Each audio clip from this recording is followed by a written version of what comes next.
नमस्कार मित्रांनो, आजच्या पाठामध्ये आपण बघणार आहोत वेल्डिंग डिफेक्ट्स, त्याचे प्रकार, त्याची कारणे व त्याच्या रेमेडीज. आपण वेल्डिंग करताना वेगवेगळ्या तांत्रिक गोष्टीचा उपयोग करतो. वेल्डिंग डिफेक्ट्स हे चुकीच्या पद्धतीने व चुकीच्या टेक्निकने वेल्डिंग जर केले तर त्यामुळे हे डिफेक्ट्स आपल्याला आढळतात. वेल्डिंग डिफेक्ट्सचे मुख्य दोन प्रकार आहेत: इंटरनल वेल्डिंग डिफेक्ट्स आणि external welding defects. Internal welding defects जे असतात ते आपल्याला साध्या डोळ्यांनी अजिबात दिसत नाहीत, तर एक्सटर्नल वेल्डिंग डिफेक्ट्स हे आपल्याला साध्या डोळ्यांनी बघू शकतो.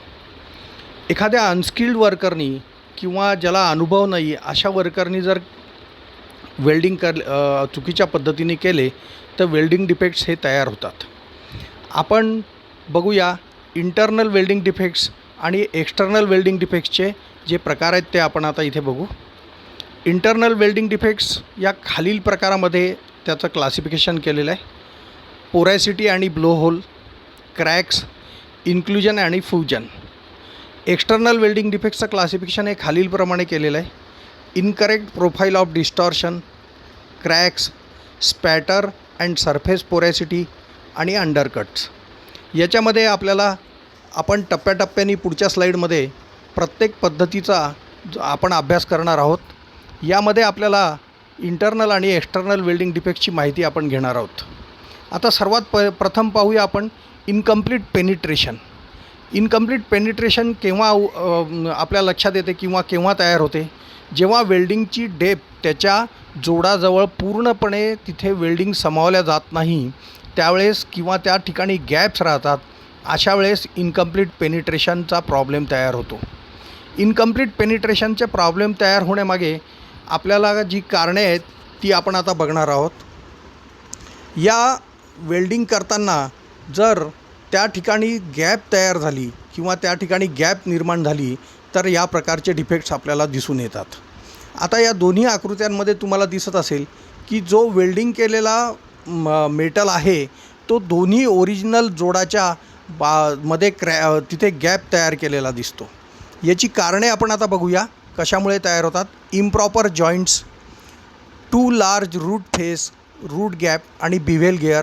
म्हणजे जॉईंट जर प्रॉपर पद्धतीने सेट केलेला नसला, रूट फेसमध्ये जास्त गॅप असली आणि वर रॉंग होल्डिंग पोझिशनमध्ये जर आपण इलेक्ट्रॉड पकडून वेल्डिंग केले, त्याचप्रमाणे इलेक्ट्रॉडचा व्यास जो आहे तो आपल्या वेल्डिंग करण्याच्या जॉबच्या कपॅसिटीपेक्षा जास्त मोठा असला, तसेच इलेक्ट्रॉड डायमीटर आणि त्याची आर्क लेंथ ही जर फार मोठ्या प्रमाणात आपण मेंटेन केली तर या ठिकाणी अशा प्रकारचे डिफेक्ट होतात.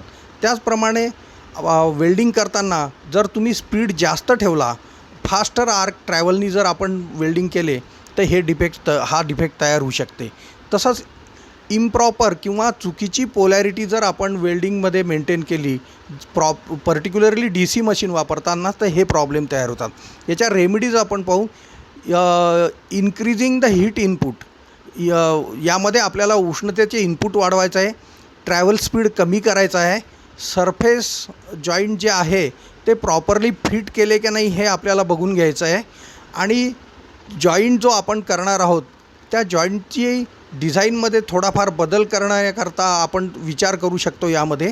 पण सर्वात महत्त्वाच्या या 3 रेमेडीज जर आपण बघितल्या तर आपण इनकम्प्लीट पेनिट्रेशन हा प्रॉब्लेम नक्कीच सॉल्व करू शकतो. मित्रांनो, यावरून आपल्या लक्षात येईल की हा जो पहिला प्रकार आहे या प्रकारामधल्या कारणं काय आहेत आणि याच्या रेमेडीज काय आहेत.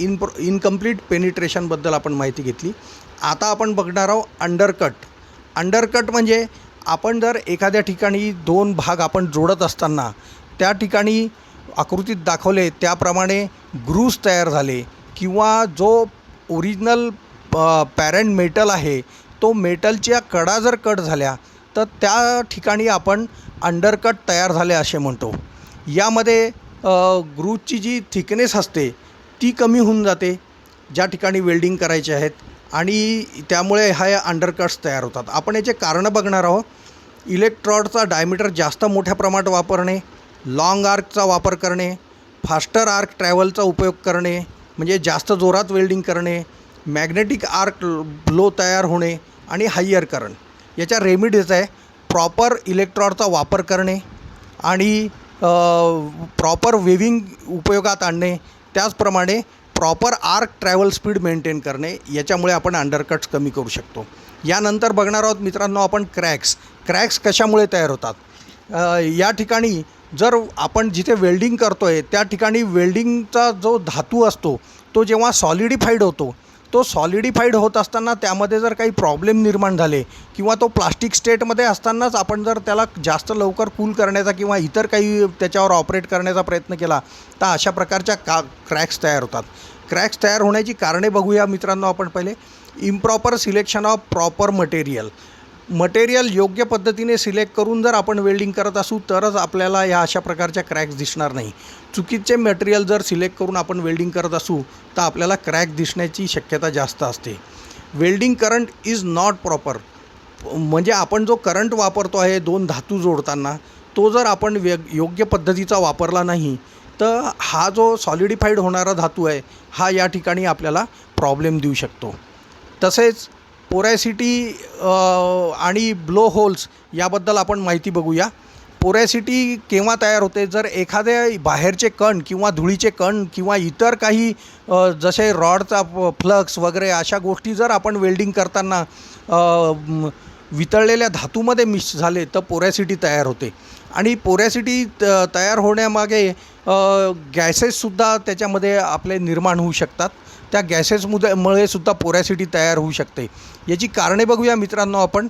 इम्प्रॉपर इलेक्ट्रॉडचा वापर करणे, लाँग आर्क असणे, फास्टर ट्रॅव्हलिंगनी वेल्डिंग करणे, खूप जास्त किंवा खूप करंटचा उपयोग करणे, तसेच गॅसचा इंटरपेमेंट जे आहे, इंटरप्शन जे आहे ड्युरिंग सॉलिडिफिकेशन, म्हणजे धातू घन होत असताना जर त्यामध्ये गॅस राहिला तर त्या ठिकाणी आपल्याला पोरॅसिटी तयार होते.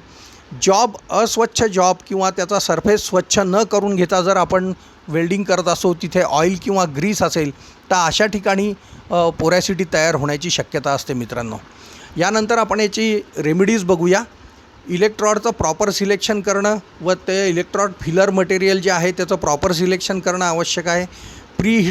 वेल्डिंग एरियाला प्री करणं आवश्यक आहे. प्री ऑफ वेल्डिंग एरिया हा जो मुद्दा आहे हा मुद्दा परीक्षेमध्ये बघा आपल्याला बरेचदा विचारला गेलेला आहे. पोरॅसिटी टाळण्याकरता कुठली गोष्ट करणे आवश्यक आहे याकरता जे ऑप्शन्स दिलेले असतात त्यामध्ये प्री ऑफ वेल्डिंग एरिया हा ऑप्शन दिलेला असतो. हा ऑप्शन जर चूज केला तर याचं उत्तर बरोबर येते. त्याच्यामुळे हे लक्षात ठेवा मित्रांनो की प्री ऑफ वेल्डिंग एरिया असणे महत्त्वाचं आहे. वेल्डिंग स्पीड कमी करणं आवश्यक आहे.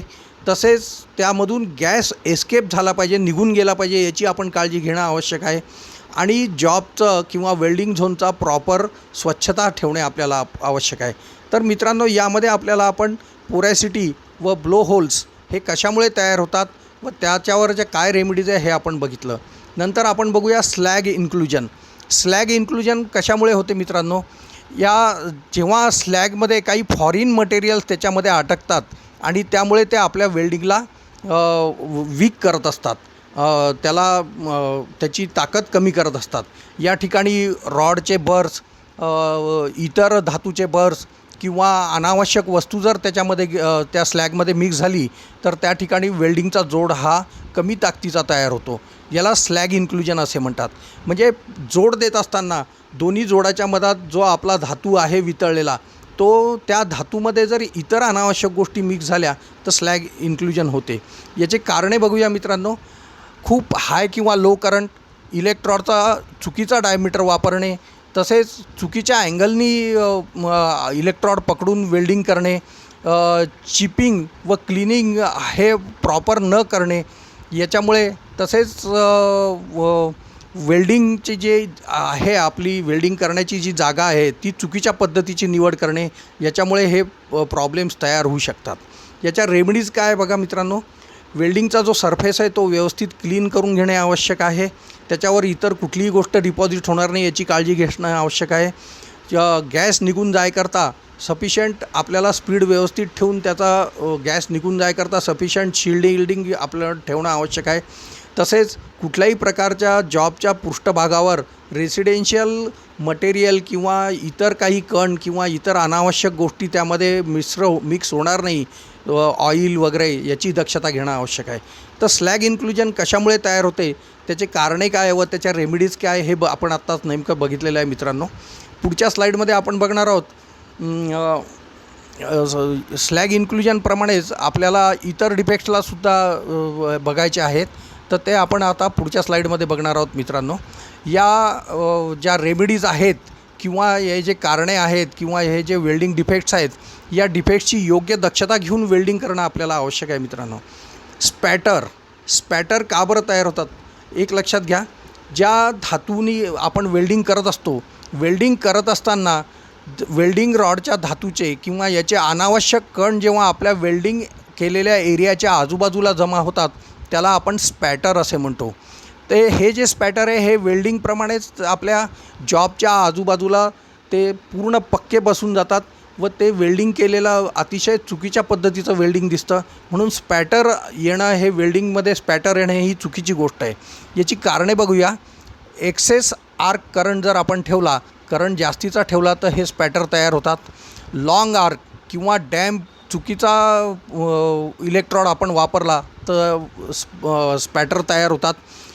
इलेक्ट्रॉडचं जे कोटिंग आहे, फ्लक्स आहे, ते चुकीचं वापरलं तर स्पॅटर तयार होतात.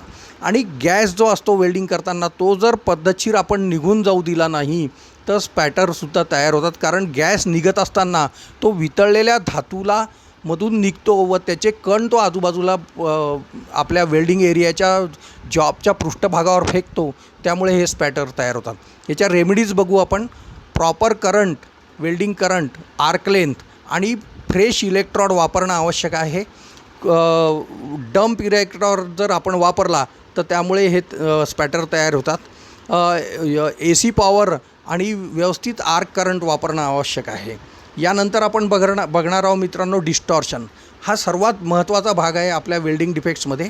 आपण जेव्हा वेल्डिंग करतो तेव्हा आपल्या वेल्डिंग जॉबची जी साईज आहे किंवा जो त्याचा आकार आहे, त्यामध्ये कुठल्याही प्रकारची बदल होणे किंवा ते बेंड होणे, वेल्डिंग करत असताना त्याच्यामध्ये त्याच्या साईजमध्ये बदल घडून येणे, तापमानामुळे, उच्च तापमानामुळे किंवा कमी जास्त झालेल्या तापमानामुळे, या पद्धतीमुळे जे वेल्डिंगमध्ये डिफेक्ट्स होतात त्याला आपण डिस्टॉर्शन असं म्हणतो. म्हणजे आपला जो जॉब असतो त्या जॉबचे साईज व त्याची पूर्ण आकारच याच्यामध्ये चेंज होण्याची शक्यता असते.